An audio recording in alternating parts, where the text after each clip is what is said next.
10. Ah, ay.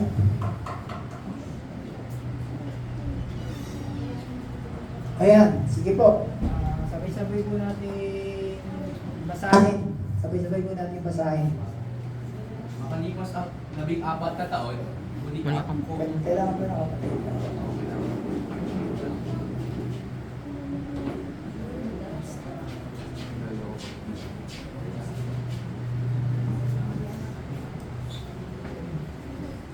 Makalipas ang 14 na taon, muli ako pumunta sa Jerusalem kasama si Bernabe.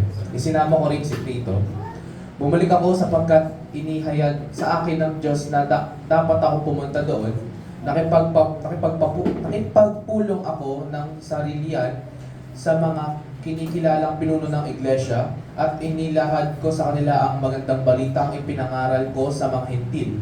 Ginawa ko ito dahil ayaw kong mawalan ng kabuluhan ng aking ginawa at ginagawa pa. Kahit na isang Griego ang kasama kong si Tito, hindi nila pinilit na magpatuloy ito. Kahit may ilang huwan na kapatid na nagtangka ng gayon, nakiwalubilo sila sa amin upang manmanan ang kalayaang taglay natin kay Kristo Jesus. Nais nila kaming maging mga alipin. Hindi kami ilalim sa kanilang kagustuhan kahit isang saglit upang ingatan namin para sa inyo ang tunay na kahulugan ng magandang balita. Ngunit walang idinagdag sa akin ng mga kinikilalang pinuno. Hindi mahalaga sa akin kung sino man sila, sapagkat walang itinatangi ang Diyos. Sa halip, kinilala nila na ipinagkatiwala sa akin ang pangangaral ng mga magandang balita sa mga hintil, kung paano ipagkatiwala kay Pedro ang pangangaral ng magandang balita sa mga Hudyo. Ang Diyos na nagbigay ng kapangyarihan kay Pedro ng mangaral sa mga Hudyo ay ang siya rin nagbigay sa akin ng kapangyarihang mangaral sa mga hintil. Nakita nila Santiago, Pedro at Juan na mga kinikilalang haligi ng iglesia ang kagandang loob na ibinigay sa akin, kaya kami ni Bernabe ay buong puso nilang tinanggap bilang mga kamanggagawa. Pinagkasunduan namin na kami sa mga hintil, mga ngaral at sila namay sa mga Hudyo. Ang hiling lamang nila ay huwag naming kakaligtaan ang mga duka na siya namang magsikap kung ginagawa. Ayun, pagpalain ng Diyos ang kanyang salita. Tayo po'y makakaroon na.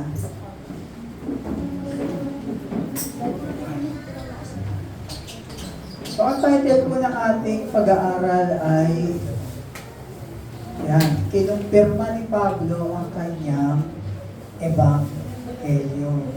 So, konting background lang po na pinag-aaralan natin ang buong libro ng Galatia.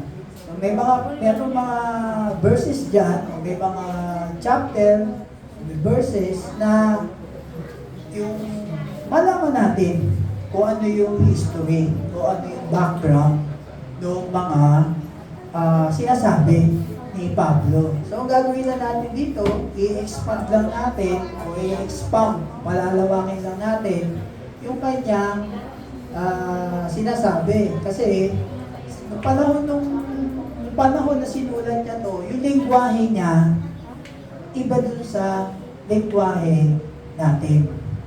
No? Hindi natin iba yung kung paano nila sinulat o kung paano nila dineliver yung sulat nila sa panahon nila yun.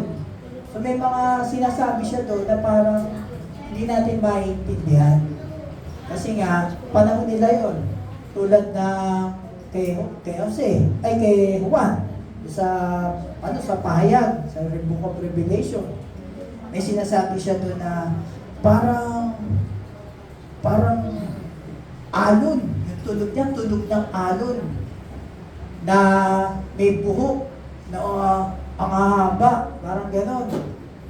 So hindi niya ma-describe, yung ibig sabihin pala nun helicopter. Diba helicopter, parang yung tunog ng video niya, parang ng dagat. Hindi niya masabi kung ano yun. Pero sa panahon natin, pag pinag-aralan natin yun, alam natin na yung sinasabi ni Juan ay mga helicopter. No? So, na-gets nyo? So, yung sinusulat niya to, ang nakakaintindi lang ng mga panahon na yon. So, sa atin, may mga sulat dyan na hindi natin maintindihan. So, kailangan natin ipaliwanag. Kasi nga, dinadaanan natin yung libro na yan. So, pag-aaralan na natin ngayon ay hanggang verse 5. Kaya nga sabi ko sa inyo, baka abutin tayo na 1 taon sa pag-aaral na nito eh. So, babasahin, magkaiba kasi pag sa English eh, no? Yung iba yung translation. So, sabi ito, then after the interval of 14 years, I went up again, muli akong pumunta sa Jerusalem kasama si Bernabe, isinamas ko si Tito. Hindi po si Tito Soto yan, ha? Si, ano yan, Titus. Titus yan, Titus. Ayun, o. Bumalik ako sapagkat inihiyag sa akin ng Diyos na dapat akong pumunta doon. Nakipagpulong ako ng sarilinan sa mga kikilalang pinuno ng iglesia. At inilahad ko sa kanila ang magandang balita ang ipinangaral sa akin ng mga team. Ginawa ko ito dahil ayaw ko mawalan ng kabulang ng aking ginagawa at gagawin. At ginagawa pa. Kahit na isang Grego ang kasama ko si Tito ay hindi nila pinilit na magpatuloy ito. Kahit may ilang uwad na kapatid na nagtangka ng gayon. Nakihalubilo sila sa amin upang manmanan ang kalayaang taglay natin kay Kristo Jesus. Nais nila kami maging mga alipin. Hindi kami nagpailalim sa kanilang kagustuhan kahit sa isang saglit upang maingatan namin para sa inyo ang tunay na kahulugan ng magandang balita. So, ikukwento natin kung ano yung mga yan, bakit sinulat yan ni Pablo, no? Kukwento natin yan.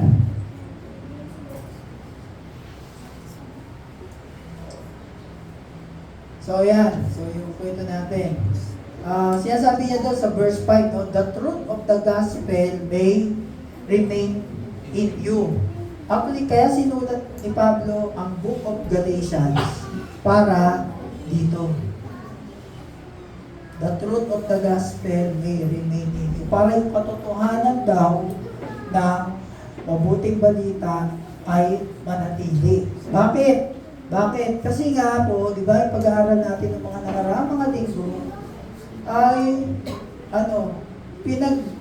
dinidepend niya, pinagtatanggol ni Pablo yung ebanghelyo na pinapangaral niya. Kasi marami pong mga tagapagturo doon sa Galacia na iniiba yung ebanghelyo.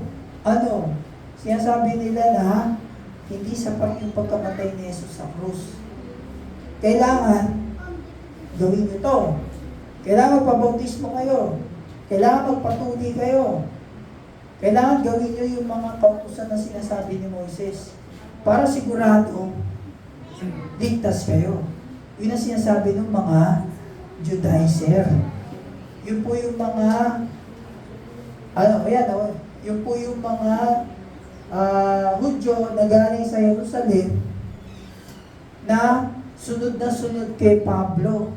Ini-stalk siya, stalker. Alam niyo yung stalker? Kaya meron kayong, sino nagka-crush dito? Crush. Sino nagka-crush? Tataas ang kamay, mga kabataan, no? Tataas ang kamay. Yung mga crush nyo ba? Shota nyo na ngayon? Ha? Shota nyo na? Sino? Gabi, oh. Yung ba mga crush nyo, sinusundan nyo yan? Ha? Sinusundan? Nadali yan, nagtatago pa kayo? Ha? Tatago? Tatago? Kaya ba ginagawa nyo? Susundan sa mall. Oo, susundan nyo sa mall. Minsan maaga ako gigising, hindi ako dito sa Robinson, baka makita ako kayo. Yung sunod ka ng sunod, buntot ka ng buntot. No? Kahit saan siya pumunta, susunod ka. Nagtatago ka nga lang. Diba?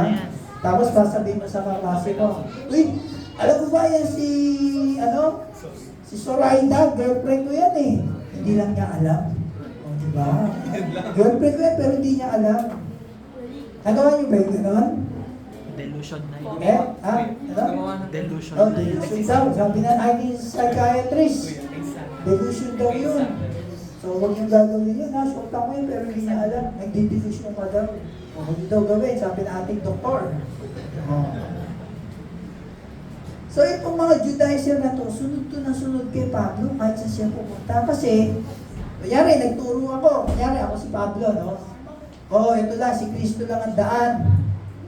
Siya lang, yun sa dugo niya, pinatawad na kayo, wala na kayo ibang gagawin. O sige, pupunta muna ako sa, SM. Basta, ito yung tinuro ko sa inyo, ha? Alis na ako. Kaya maganda yung ganito, no? Mike, alis na ako. Halimbawa, si Kuya Evan, pupunta naman sa inyo. Huwag kayong maniniwala dun. Niloloko lang kayo niyan, ganto gawin nyo. Tama yung sinabi niya. Kay Kristo, ayan, dugo, maligtas kayo. Pero kailangan nyo rin, sa mga lalaki, kailangan nyo magpatuli. Kasi kami, mga tuli kami. O kaya ng mga lahat tayo, sundin natin yung sinasabi ni Moises para sigurado tayo sa langit mapupunta. Lagi kayong magsisimba. Lagi kayong atit ang Bible study, ha? Ganun ang ginagawa nila. Aalis si Pablo, dadating sila, meron silang mga sasabihin, no? Dini-distort nila yung gospel. Kaya they follow Paul wherever he goes. No? Kaya nga sabi ni Pablo sa Book of Galatians, Galatians chapter 1, nakalagay ba natin yan? Hindi, no? Sabi niya doon, I am amazed. Kumbaga, nakakabighani kayo. Umalis lang ako, nauto na kayo. Ganon, yun ang ibig niya sabihin.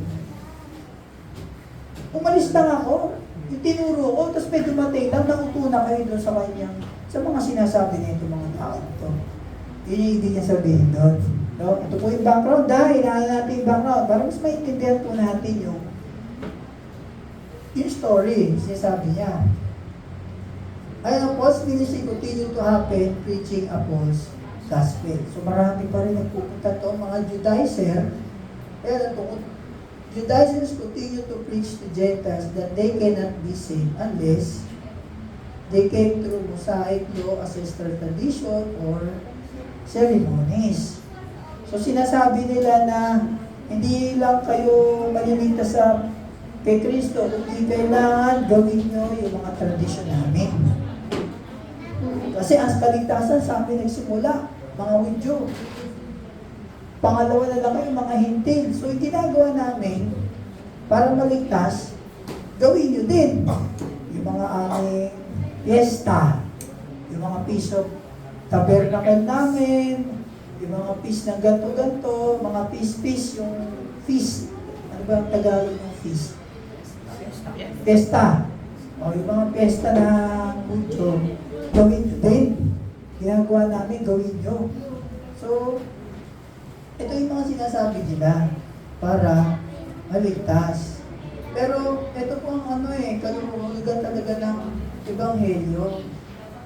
The gospel is through grace by faith alone in Jesus Christ. No? Ebanghelyo ay tayo inaligtas sa pamamagitan lamang ng biyaya ng Diyos sa ating pamamagitan ng pananampalataya natin. Doon na tayo naligtas, naniwala tayo sa tinapos ni Kristo sa cross. Kasi po sa mundo, dito maraming mga issue. No? May issue sa gobyerno, may issue sa pamilya, may issue kung saan sa trabaho, lahat. May issue sa negosyo. Marami. Pero ito pinaka-patinding issue, meron spiritual war. Ano po yun? Yan, no? Yung katotohanan na sinasabi ng Diyos at kasinungalingan na sinasabi ng Diablo. Nakapasok na po yan sa mga churches, sa mga simbahan. Nakapasok na po yan. Kaya ito po ang ating pinagtatanggol. Gaya ng pagtatanggol ni Pablo. Pinagtatanggol po natin yung katotohanan na sinabi ng Diyos. Ano ba yun? Ito lang the gospel is through grace by faith alone. Wala na tayong ibang gagawin. Yung paggawa po natin ng mabuti, resulta na lang po yan ng ng paniniwala natin sa Diyos na ang Diyos ay naging mabuti sa atin. Nagets nyo? Nagets nyo? Okay. So, kapag tayo po ay na-born again. Sino born again dito? Yung tunay na born again. Di ba? Tunay. Tayo ay mga sundalo ng Diyos para ipagtanggol natin yung katotohanan. No? Kaya yun po ang ating sigaw na yung mga kilala natin na merong nandun sa mga churches na perverted gospel, snatch po natin sila. Ano yun? Dagwitin natin sila sa mali. Sabihin po natin ang katotohanan sa kanila. No? So, yun po, Satan's skill is to produce a false form of Christianity. Kasi nga, si Satanas ay nagpo-produce ng counterfeit Christianity. Kasi po, si Satanas ay pwede siyang magpanggap ng angel of light. Meron po kami pinag-aaralan pagka Wednesday. Maganda po yun. Paano po nakakapasok ang mga gantong pangalan ni Satanas sa iglesia. So maganda po, yun. Nais ko, malapit kayo dito. Punta kayo ng Miyerkules, alas 7. Siguro one Sunday, pag i-ano rin, i-discuss din natin yun para malaman din. No? So ito po yung parable Matthew 13 na yung wheat and tares, na ito po yung mga tares, ito yung mga Tagalog nun. Yung wheat, di ba trigo? Yung tares, mga damo, na masasamang damo. No? Na ito ay sabay silang tumutubo. Ngayon sabi ng katiwala, bakit nagkaroon niya ng damo? Wala naman damo dyan. Kaya sabi nung may-ari, kwento ko na lang ha, sabi nung may-ari, meron kaaway na nagtanim dyan yan.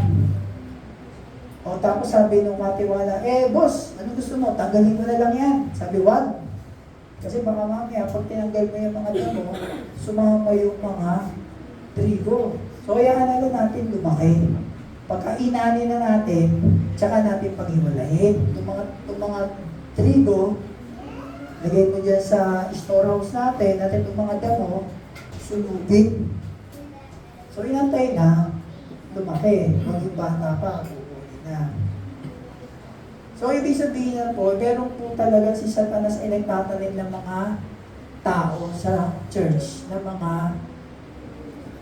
Christian lang, mga Japegs, no?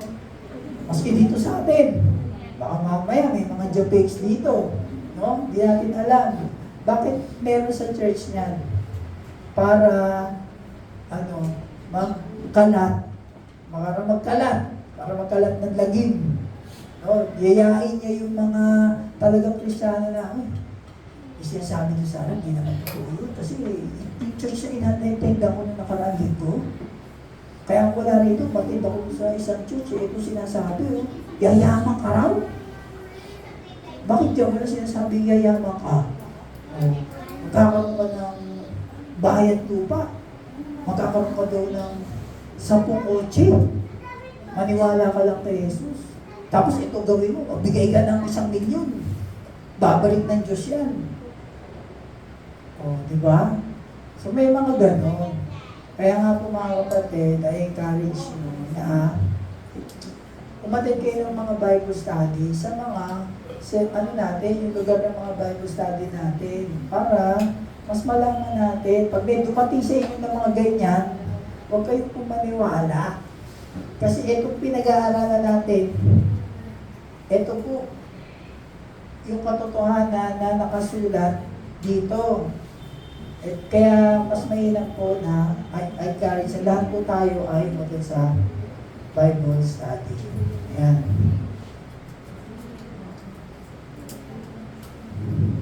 Ayan, the Lord is saying that the kingdom, the church will be populated by true and false believers. Sabi doon sa parable na yun. Kasi sabi ng mga disciples, Lord, di amin naintindihan yung sinasabi ko sa mga tao. Ano ba ibig sabihin yan?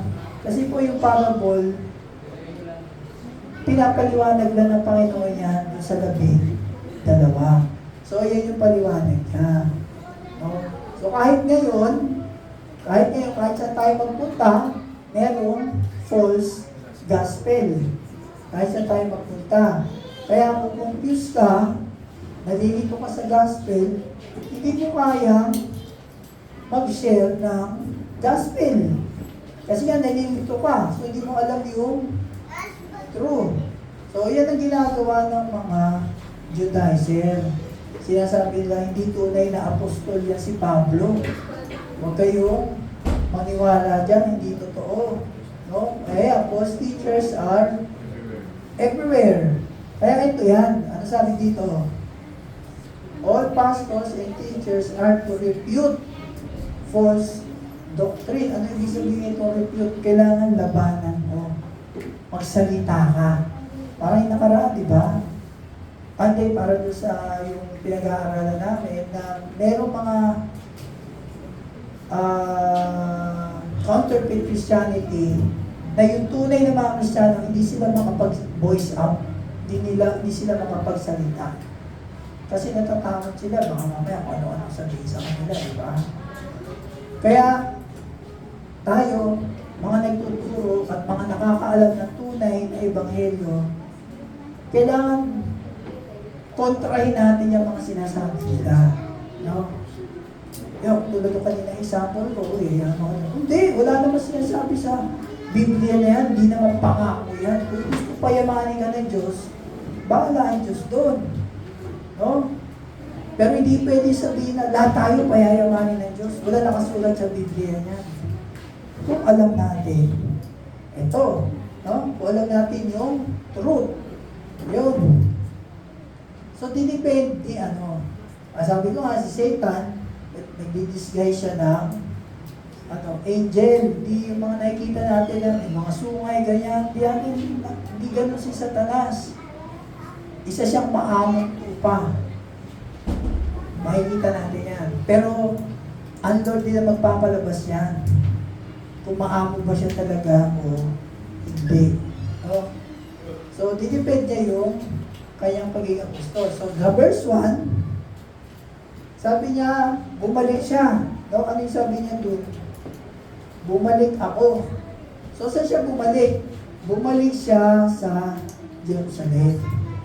Yan, from Arabia, after 3 years and 14 years sa ministry. Kasi sabi niya doon, di ba, 14 years. After 14 years, bumalik ako. Wala siyang kasama, wala nagturo sa kanya. Kundi yung revelation lang ng Diyos. So sabi niya, bumalik ako sa, Jerusalem. So saan doon yun? Pakikita natin niya sa Acts chapter 15, verses 1 to 6. Bumalik si Pablo doon. Bakit siya bumalik? Kasi para tanungin yung mga disciples na mga brad, ito bang tinuturo ko, no? 14 years tsaka 3 years. 3 years ako tinuruan ng Diyos. Bakit 3 years? Kasi yung mga disciples, 3 years din nila nakasama. So 3 years din siya tinuruan ni Lord. Kasi 3 years tinuruan yung mga disciples.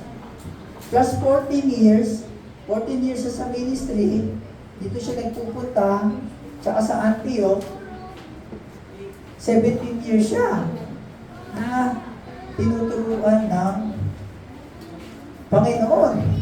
Revelation yun na walang ibang nagtuturo sa kanya. So ang ginawa niya, sabi niya dito, born again siya.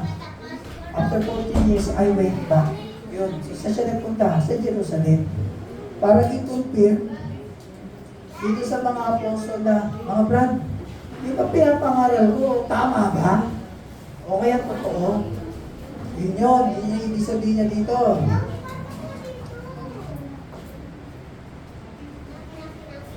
Ito, ayun o. Nakipag-meeting siya sa mga disciples. So, ayun o, kasi ito na may dumating doon, pakibasa na lang. Ito na, ay, yung ano.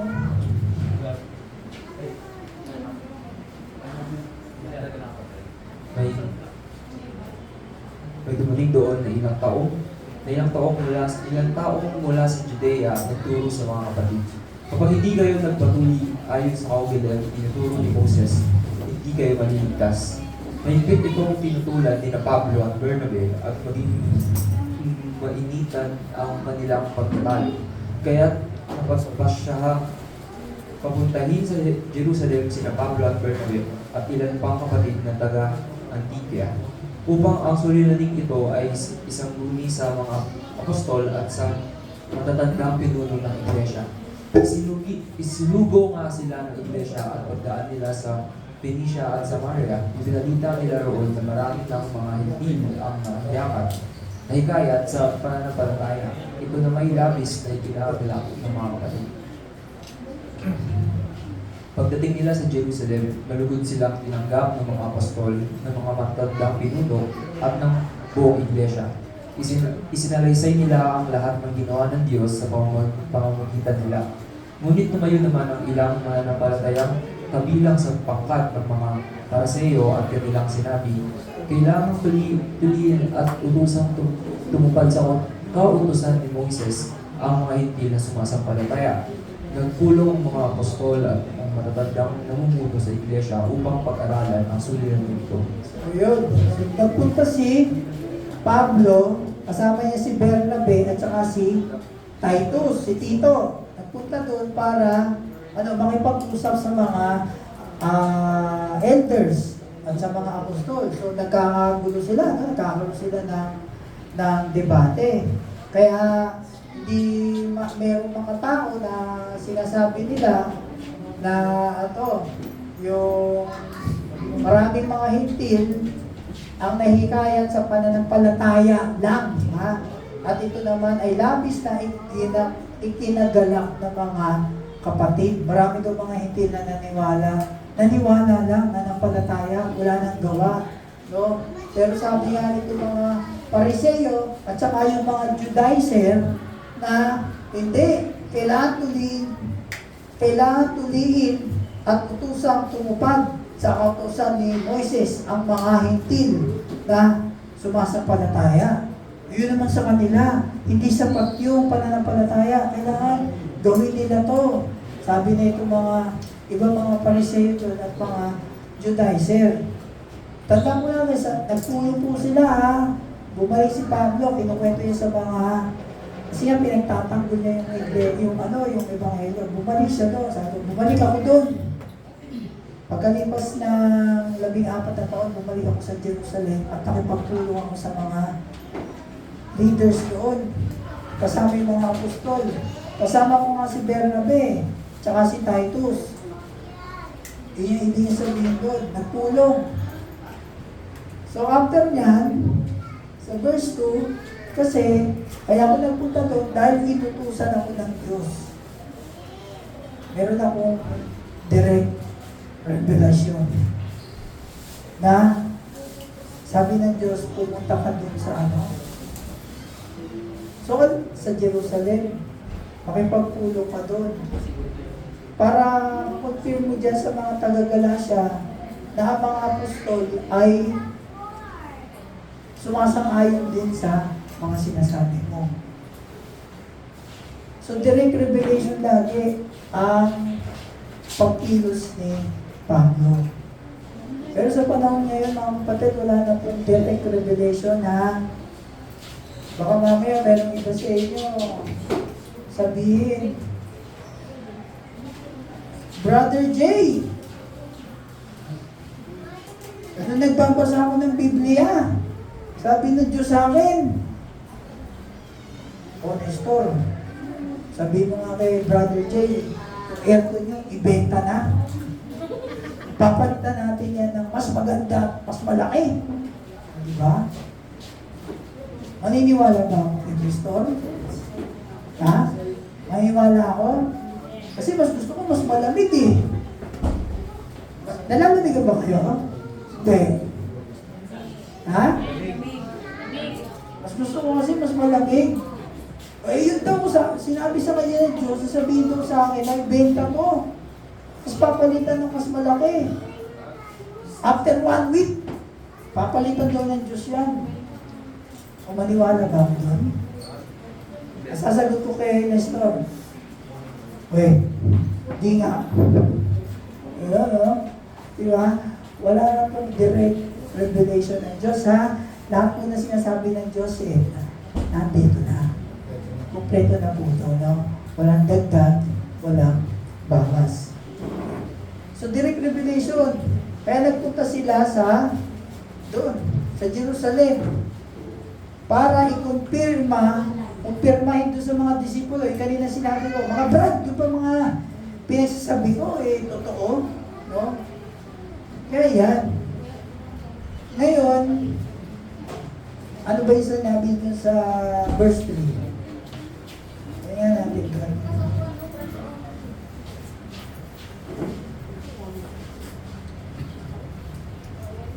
Kasi sabi sa verse 2, it was because of a revelation that I went up and I submitted to them the gospel. Yun nga, pumunta siya doon para makipagpulong at para sabihin niya na mga kapatid, ito ba tinuturo ko na ebanghelyo tama.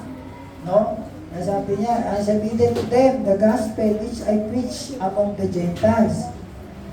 But I did so in private to those who were of reputation. Sino tong mga taong to? Si Peter, si Pablo, at saka si Juan. Ito yung mga taong may reputasyon. Sila yung haligi ng ebanghelyo. Kasi nakasama nila si Jesus Di ba? Nakasama nilang matulog, nakasama nilang kumain, nakasama nila. Kaya doon nagpunta si Pablo. Kasi mas sigurado yun na kung sasabihin niya, totoo ba itong mga to? Pag sinabi nila, totoo yan. Di ba, ayos na. Nakumpirma na.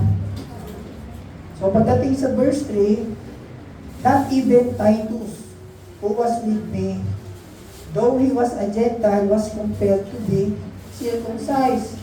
So, sinasabi dito sa verse 3, nung sinama namin to si Titus, habang nakikipag-usap ako sa mga disciples, sabi ko, Pedro, Santiago, Juan, ito si Titus, Gentil to. Naniwala to sa Diyos. Naniwala siya, nanampalataya siya dun sa tinapos na gawa ni Kristo. Kailangan ba magpatuloy pa siya? Kasi hintil siya Ano sagot ng mga apostol? Hindi na kailangan. Ayos na yung naniwala siya. Ayos na yung nanampalataya siya kay Kristo. Yun ang sinabi. Yun ang sinabi ng mga disciples. Di ba? Ayan he was not required to be circumcised by the apostle. Ngayon, paano naman si Timothy? Si Timothy, hentil. Nung nakakilala siya sa Diyos, tinuli siya. Hindi ba naisip yun? Si Titus, hindi siya hentil. Ito, hentil. Bakit? Bakit siya nagpatuli? Kasi po, yung nanay ni Timothy, Hudyo. No, Hudyo yun. So, si Pablo, etong si Timothy, kailangan siya ni Pablo sa ministeryo. Bandang huli, sa kanyang pinasa, di ba? Si 2 Timothy, uli sulat ni Pablo kasi mamatay na siya. O Timothy, ikaw na magtuloy na itong gawain ko. So si Timothy po, dahil sa isang Hudyo siya, pwede siya makapasok sa sinagoga. Kasi hindi nakakapasok sa sinagoga ang isang Hentil. Kailangan Hudyo ka. Ito, half Jew. Nagpatuloy pa. So, pwede siya makapasok sa mga sinagog at mga haral. Nag-gets niyo? No? So, yan po. Si Paul, gumagawa rin siya ng mga milagro. Kaya isa siyang apostol. Kasi ang mga apostol po, nakakagawa ng milagro. Kaya pag may narinig kayo ngayon na sinasabi, apostol ako ni Christ, apostol ako ni Jesus Christ. Bakit kailangan gumawa siya ng milagro? Kung wala siyang milagrong magawa, isa siyang bulaang propeta. Yun, sa panahon natin ngayon. So pagdating po dyan, tumayo na nagdedebate na, tumayo na si Pablo.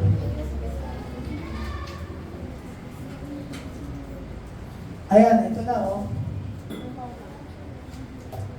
Pagkatapos ng mahabang pagtatalo, tumayo si Pedro at nagsalita, "Mga kapatid, nalalaman ninyo na noong mga nakaraang araw, hinirang ako ng Diyos upang mangaral ng magandang balita sa mga hintil, na sila naman ay sumampalataya." Oh, teka, stop. Oh, noong mga nakaraang araw, ano ba yung nakaraang araw? Ito po yung nangaral si Pablo, Acts chapter 10. Ito po yung nangaral si Pedro sa mga hintil kay Cornelius. No? So, nung nangaral na siya, biglang naniwala itong mga tao doon, kasama si Cornelius, nagsalita na sila ng iba't ibang liga. Kaya nagulat si Pedro na wala nang bautismo. Ganito ang nangyari sa kanila. Naniwala lang, no? So, yun. Ang Diyos na nagkakasaliksik ng puso ang nagpatotoo sa atin, na sila'y tinatanggap niya ng ipagkaloob niya sa Kanya ang Espiritu Santo tulad ng pagkakaloob niya sa atin. Ayun, naniwala po sila Cornelius, nagbigla sila salita ng iba't ibang wika. Take note, naniwala lang sila, ha? Naniwala lang. Oh. Walang pagkakaiba ang pagtingin ng Diyos sa kanila at sa atin. Nilinis niya din ang kanilang puso at sa pamamagitan ng kanilang pananampalataya. Sa pamamagitan ng pananampalataya. Kinukwento niya to. Kinukwento ni Pedro. Oh. Ito. Wala?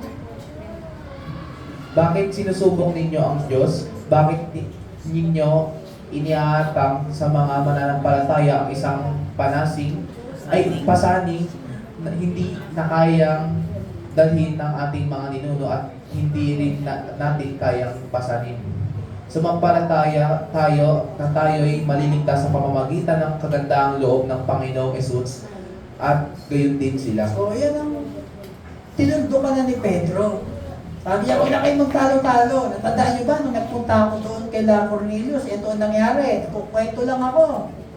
Naniwala sila. Biglang nagsalita na sila ng iba't ibang wika.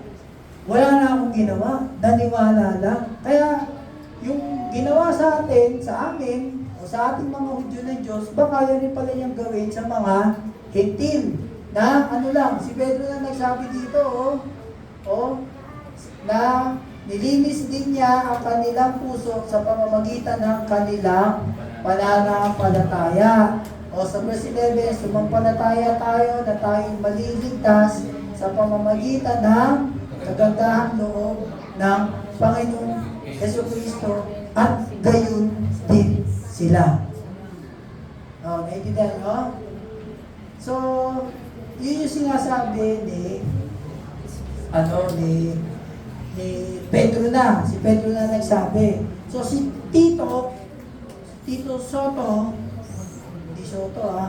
si Tito, Hindi niya kailangan magpatuloy. Hindi rin niya kailangan sundin yung mga kautusan ni Moses. Yun ang sinasabi ni Pablo sa mga taga-Galatia, yung verse na to. Yun yun. Kaya in verse 4, sabi niya, these people who sneak in, may mga tao, sabi, yet it was a concern because of the false brothers secretly brought in, who had sneaked in to spy on our freedom we have in Christ in order to enslave us. Kasi po mga kapatid, kung tayo ay nasa kautusan pa, o nung panahon na yun ay nasa kautusan pa, sila po ay bilang po sila. Alipin sila ng kautusan. So, itong mga taong to, yung mga Judaizer, alipin pa sila ng kautusan. Kasi yung pa yung paniniwala nila eh. Maniwala ka kay Kristo, hindi sapat. Kailangan gawin mo pa to. So, ginagawa nila, malaya na itong mga hentil nakakilala kay Kristo. Pag ikaw nakakilala kay Kristo, malaya ka na. Malaya ka na sa kasalanan. Malaya ka na sa kautusan. Malaya ka na sa paggawa ng mga tradisyon. Malaya ka na sa mga paniniwala ng mga haka-haka. Malaya ka na sa mga superstition. Ano talaga superstition? Mga pamahiin. Mga kasabihan. Malaya ka na ron. Pagka ikaw ay nanampalataya kay Kristo. Yun po yung sinasabi dito. Na itong mga taong to, pilit na kinukulong pa rin itong mga hintil sa kalayaan nila, binabawi. So kahit ngayon, pagka meron nakapasok sa atin dito na isang kapatiran o isang tao na nagtuturo ng mali, pilit po na inaalis yung kalayaan niyo kay Kristo. Tandaan niya. Kasi lahat po tayo malaya na. Malaya tayo sa kasalanan. Yan, magaling na. Sa kautusan, sa lahat ng mga pamahiin, mga paniniwala, malaya na po tayo dyan. No? Yan po yan. Kaya yung statement po ni Pablo, isang pastoral statement yung bandang uli. Ang sabi niya, but we did not yield. Hindi kami nagpatalo, hindi kami bumigay sa mga pinagsasabi nila. But we did not yield to them in subjection to them, even for an hour. Kahit sandali lang, hindi kami naniwala dyan, hindi kami bumigay. Pinagtatanggol pa rin na, matibay na, ito ang ginawa ng Diyos.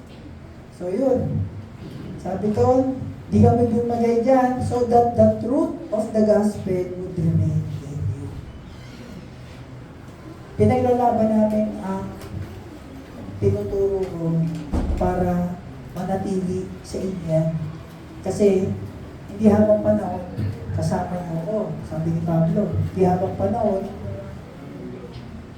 marami pa akong ituturo. Ang mahalaga lang, kahit mawala na ako, kahit mamatay na ako, alam niyo yung katotohanan ng Ebanghelyo.